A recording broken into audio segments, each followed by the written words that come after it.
नमस्कार दोस्तों, market study YouTube channel पर मैं आप सभी लोगों का दिल से स्वागत करता हूं। दोस्तों, आज के इस वीडियो में हम बात करने वाले हैं 42 रुपये के एक बैंक के शेयर के बारे में, जिस बैंक में कई निवेशकों की तो लॉटरी लग चुकी है और अब भी यदि कोई इस बैंक में इन्वेस्ट करता है तो उनकी भी लॉटरी लग जाएगी। तो फ्रेंड्स, बहुत ही अच्छा बैंक है, आप चाहे तो इस बैंक में इन्वेस्ट कर सकते हैं क्योंकि इस बैंक का शेयर आपके पैसे को दोगुना करने का दम रखता है। तो कौन सा है वो शेयर जानेंगे इस वीडियो में। लेकिन इस वीडियो को शुरू करने से पहले मेरी आपसे एक छोटी सी रिक्वेस्ट है कि प्लीज आप इस वीडियो को पूरा देखना, वीडियो को लाइक करना, चैनल को सब्सक्राइब कर देना और बेल आइकन भी प्रेस कर देना ताकि आपसे कोई भी वीडियो मिस ना हो। आइए शुरू करते हैं। तो फ्रेंड्स, सबसे पहले बैंक के क्वार्टरली रिजल्ट्स की डिटेल मैंने आपके सामने लगाई है। यहीं से हम इस वीडियो की शुरुआत करने वाले हैं। देखो, बैंक का नाम आपके सामने नहीं आया है, बैंक का नाम तो मैं आपके सामने लगा ही दूंगा, लेकिन उससे पहले इस बैंक के जो क्वार्टरली रिजल्ट्स हैं उनको आप यहां पर ध्यान से देखिएगा, क्योंकि एक बहुत बड़ा पॉइंट इस बैंक के क्वार्टरली रिजल्ट्स में छुपा हुआ है।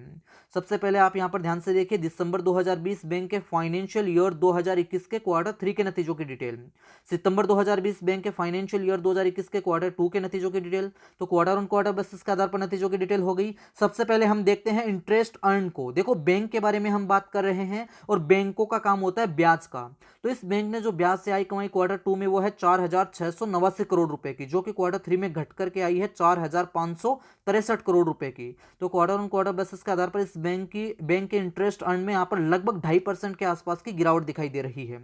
चलो बैंक के प्रॉफिट की डिटेल चेक करते हैं। देखो, इस बैंक ने प्रॉफिट कमाया था सितंबर 20 वाले क्वार्टर में 325 करोड़ रुपए के आसपास का, और दिसंबर 20 वाले क्वार्टर में इस बैंक ने प्रॉफिट कमाया है 378 करोड़ रुपए का। तो यहां पर आप देख सकते हैं इस बैंक के प्रॉफिट में हमें अच्छा खासा उछाल दिखाई दे रहा है। क्वार्टर ऑन क्वार्टर बेसिस के आधार पर 16.5% से भी ज्यादा का जंप दिखाई दे रहा है इस बैंक के नेट प्रॉफिट में। तो इस बैंक का जो प्रॉफिट है वो बढ़ करके आया है।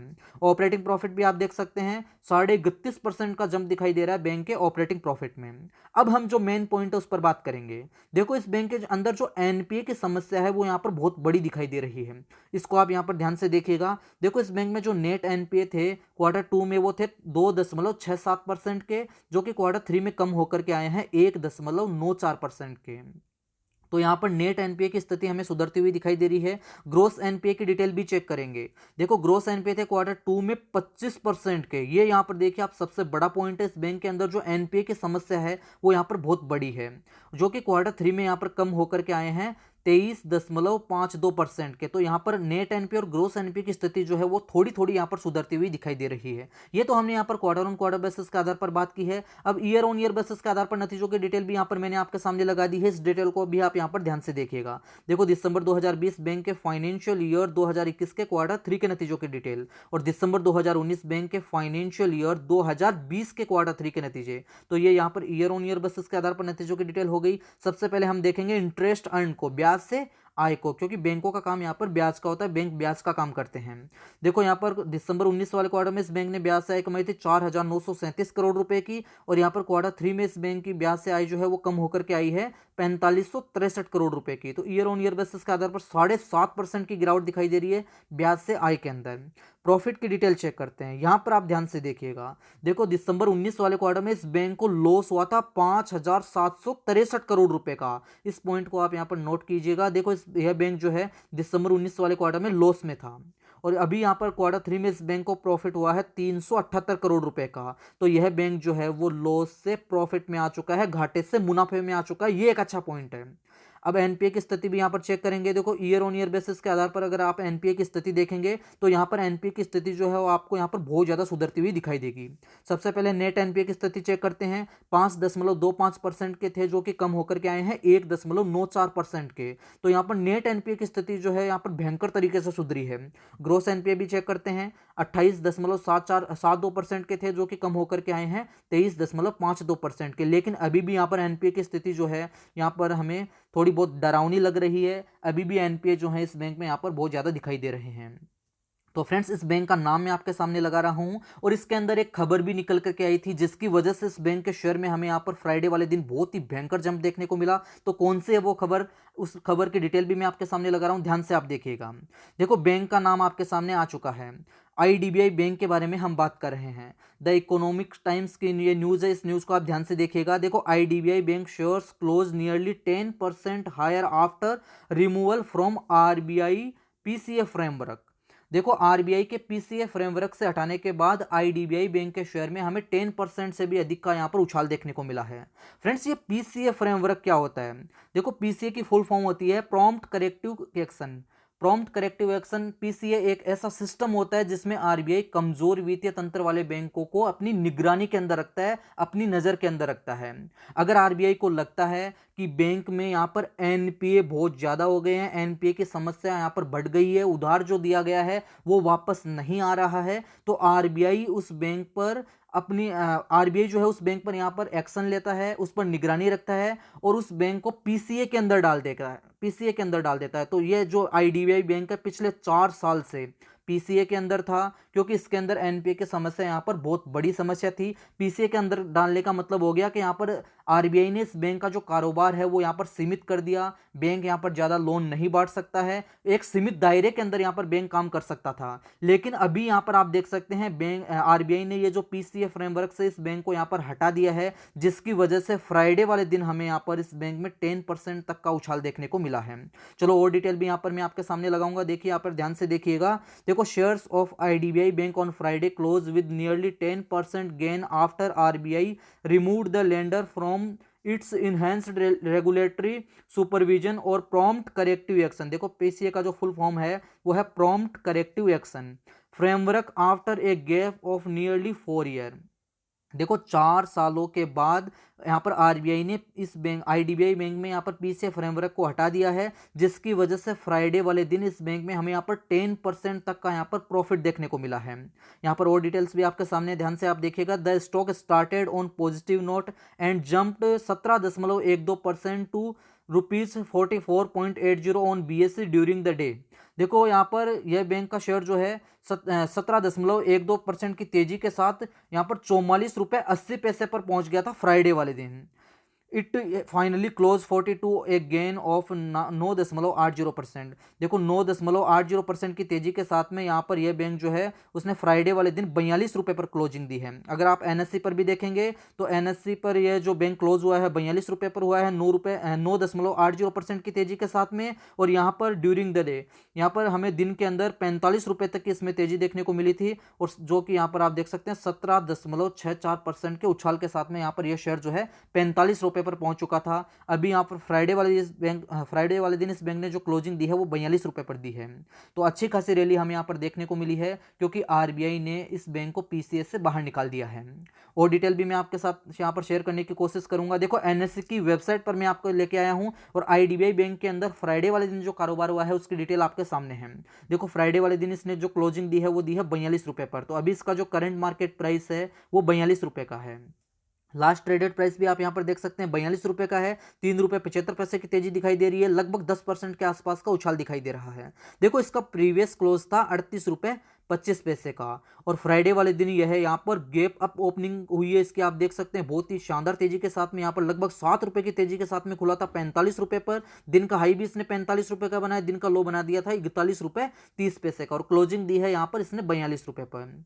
चलो 12 मार्च की यहाँ पर डिलीवरी पोजीशन भी चेक करते हैं। देखो, फ्राइडे वाले दिन इसमें जो टोटल क्वांटिटी ट्रेड हुई थी वो है 12,12,22,000 शेयर्स की। उसमें से जो डिलीवरी उठी है वो है 4,14,79,000 शेयर्स की। परसेंटेज ऑफ डिलीवरी की बात करें तो यहाँ पर 34% की डिलीवरी उठी है फ्राइडे वाले दिन। तो अच्छा खासा कारोबार यहाँ पर हमें फ्राइडे वाले दिन इसमें होता हुआ नजर आया है। अब इस बैंक का डेली कैंडलस्टिक पैटर्न चार्ट मैंने आपके सामने लगा दिया है, इसके चार्ट पर भी हम बात करेंगे।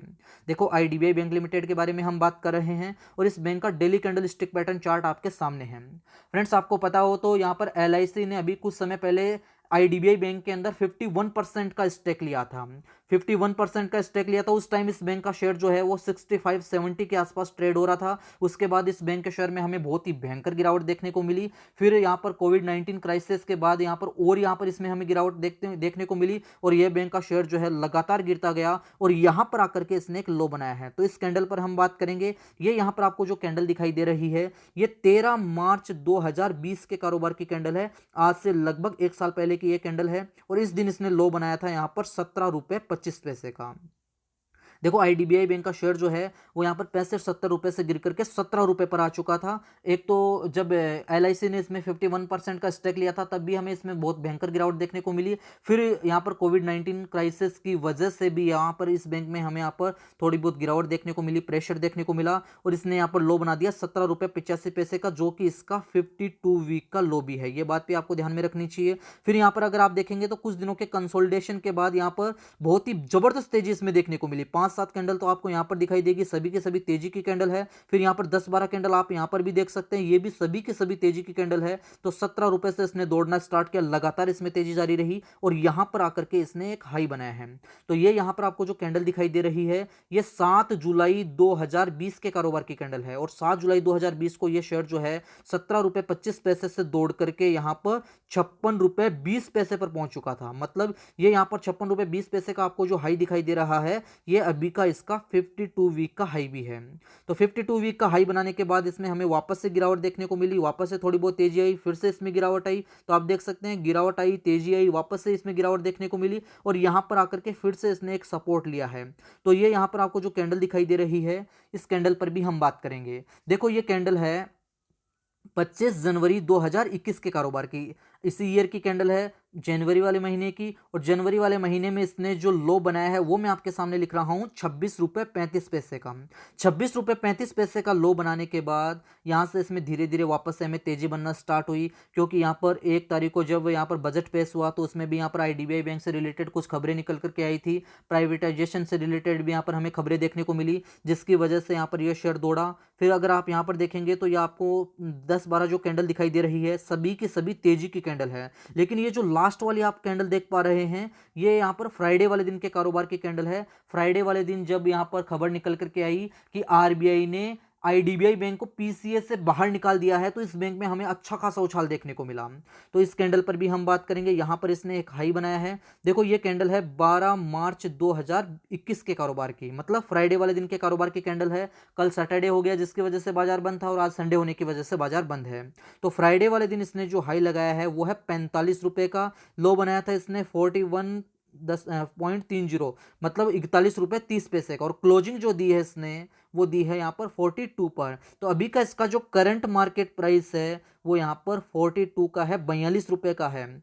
तो यहाँ पर अच्छी खासी रैली अभी इसमें हमें और देखने को मिल सकती है, क्योंकि इसका एक 45 का हर्डल है। अगर आप यहाँ पर देखेंगे तो 45 के आसपास एक हर्डल है, अगर यह हर्डल टूटता है तो अच्छी खासी रैली इसमें हमें देखने को मिल सकती है। और इसका जो 52 वीक का हाई है 56 रुपये 20 पैसे का, ये पहला टारगेट हमें यहाँ पर इसमें अचीव होता हुआ नजर आएगा। और जैसे ये 52 वीक का हाई टूटेगा तो इसमें और ऊपर के लेवल हमें इसमें देखने को मिल सकते हैं, जो कि 70-80 रुपए के लेवल जो हैं अभी कुछ समय पहले इसमें हुआ करते थे। तो बहुत अच्छा बैंक, आप चाहे तो इसमें इन्वेस्ट कर सकते हैं, आप इस बैंक पर अपनी नज़र बना करके रख सकते हैं, आप इसे अपनी वॉच लिस्ट में भी ऐड कर सकते हैं। अच्छे से स्टडी और रिसर्च करने के बाद ही अगर आपको लगे कि आपको इसमें निवेश करना चाहिए तो आप इसमें निवेश कर सकते हैं। तो फ्रेंड्स एक छोटा सा वीडियो था जिसमें मैंने आपको यहाँ पर बताने की कोशिश की है कि इस बैंक के अंदर एक खबर निकल करके आई है, पीसीए से यह बैंक बाहर हो चुका है, जिसकी वजह से यहाँ पर आने वाले समय में इसमें हमें और तेजी देखने को मिल सकती है। तो आप चाहे तो इस बैंक पर यहाँ पर दाव खेल सकते हैं, आप इस बैंक में इन्वेस्ट कर सकते हैं। यह बैंक जो है आपके पैसे को दोगुना करने का दम रखता है। तो फ्रेंड्स यदि मेरे द्वारा बनाया गया वीडियो आपको थोड़ा सा भी पसंद आया है तो प्लीज़ इस वीडियो को लाइक कीजिएगा, दोस्तों के साथ में भी इस वीडियो को शेयर कीजिए। और अगर आपने अभी तक मार्केट स्टडी यूट्यूब चैनल को सब्सक्राइब नहीं किया है तो इस चैनल को अभी सब्सक्राइब कर ले और उसके पास बने हुए नोटिफिकेशन बेल पर भी क्लिक कर ले, ताकि स्टॉक मार्केट से रिलेटेड वीडियो आपको हमेशा मिलते रहे। दोस्तों इस वीडियो में इतना ही, मिलेंगे एक और नई वीडियो में एक और नई जानकारी के साथ। तब तक के लिए नमस्कार।